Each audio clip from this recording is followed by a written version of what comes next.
selamat malam Tante. Jadi saya sebelah kanan aja. Yang pastinya Tante, tadi ada saya banyak bertanya juga kepada warga Gunung Sitoli yang hadir pada malam ini. Mereka sangat memang merindukan lagu-lagunya Tante sendiri. Itu apalagi lagu yang dinyanyikan tadi, lagu Madala, lagu Levangona ya Tante ya sebenarnya. Sebenarnya masyarakat lebih banyak tahu lagu judulnya itu Hebawa atau Madala ya. Padahal yang sebenarnya judul lagunya itu apa ya Tania?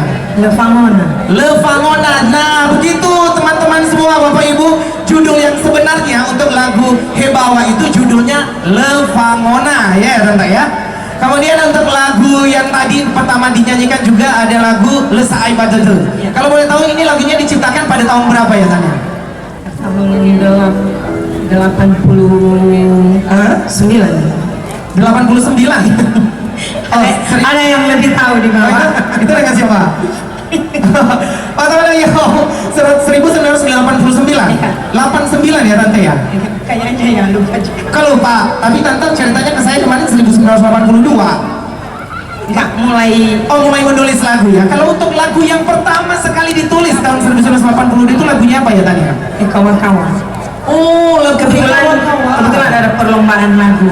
Ada perlombaan lagu. Ya. Oh iya, jadi sedikitnya kita kemarin ada dengan cerita ya dari Tante. Kemarin itu menulis lagu-lagu berangkatnya dari awal untuk menciptakan lagu buat lomba, begitu ya Tante ya? Buat lomba-lomba, diperlombakan buat anak-anak sekolah, seperti itu ya. Dan untuk lagu yang populer atau lagu yang hits hingga saat ini ada lagu Lesai Badede, Levangona, dan Kawa-Kawa, seperti itu ya. Oke Tante, itu seperti yang saya jelaskan tadi kepada audiens atau kepada masyarakat Kota Gunung Sitoli, untuk album Tante yang cukup terkenal saat itu untuk dari Lasbar Bersaudara ya. Itu maksudnya albumnya, itu pengertiannya apa sih Tan? Lasbar itu maksudnya apa? Lase Bersaudara. Lase Bersaudara. Jadi ini anggotanya dalam grup itu bersaudara semua ya? Kakak beradik semua. Madolase ya? Ya. Oh, Madolase atau Marga Lase. Jadi untuk saat ini Tante masih menyanyikan lagu Kawa-Kawa ya. Kira-kira ini maksudnya atau makna dari lagu Kawa-Kawa ini apa ya Tante? Ya, setiap saya mencipta lagu, biasanya berangkat dari kejadian-kejadian yang ada. Oh, pengalaman hidup seperti itu ya? Bukan hanya diri saya ya, saudara yang lain-lain. Pengalaman orang banyak pada umumnya. Iya. Jadi lagu ini tercipta ketika saya melihat kisah seperti itu. Iya.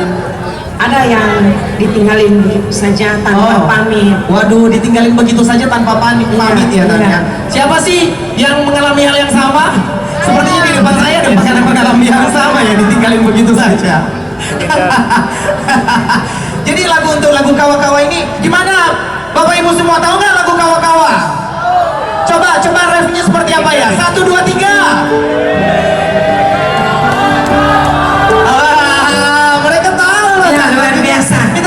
Bahwa karya-karya Tante, tulisan-tulisan lagunya itu sangat mengena di hati. Sama seperti di awal ketika saya sampaikan, ini merupakan karya sejati yang selalu dikenang dan menjadi cinta selamanya bagi kami sebagai generasi-generasi milenial. Apalagi saya masih muda, usia 17 tahun sekarang, saya masih ingat lagu Tante. Saya masih muda loh Bapak Ibu. Oke, bagaimana? Langsung saja kita dengarkan lagu Kawa-Kawa. Bagaimana? Tepuk tangannya dong buat